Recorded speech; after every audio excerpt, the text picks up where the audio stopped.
Unlock the full potential of your Sony A1's incredible images within Adobe Photoshop with this essential guide.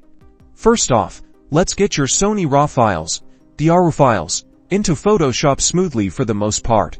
Recent versions of Photoshop and Adobe Camera Raw have built-in support for the Sony A1. Ensure your Photoshop is updated to the latest version to guarantee you have the most current Adobe Camera Raw plugin pre-installed. If you encounter any issues, the first troubleshooting step is to check your Photoshop preferences. Navigate to Edit, then Preferences, and select Camera Raw. Within the Camera Raw preferences, go to the Performance tab. Make sure the Use Graphics Processor option is checked. This often significantly speeds up the opening and processing of RAW files. When you open your RAW file in Photoshop, it will launch into Adobe Camera Raw. Here, color management is key. Under the Edit tab, you'll find color settings for most professional workflows. Setting your working space to Adobe RGB or per photo RGB is recommended for the widest color gamut. However, if you're primarily sharing online or printing with standard services, sRGB might be sufficient. Once you've made your initial adjustments in Camera Raw and you're satisfied with the look,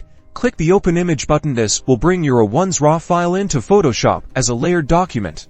When it's time to export your masterpiece, consider your final output for web. Get a high-quality setting around 8090% with the sRGB color profile is ideal if you need to retain maximum editing flexibility or for professional printing. Exporting as a TIFF with either Adobe RGB or per photo RGB color profile is the best choice. By following these simple steps, you'll ensure a seamless workflow, allowing your Sony A1's stunning image data to shine through in every edited photograph. Don't forget to like and subscribe for more expert photography tips.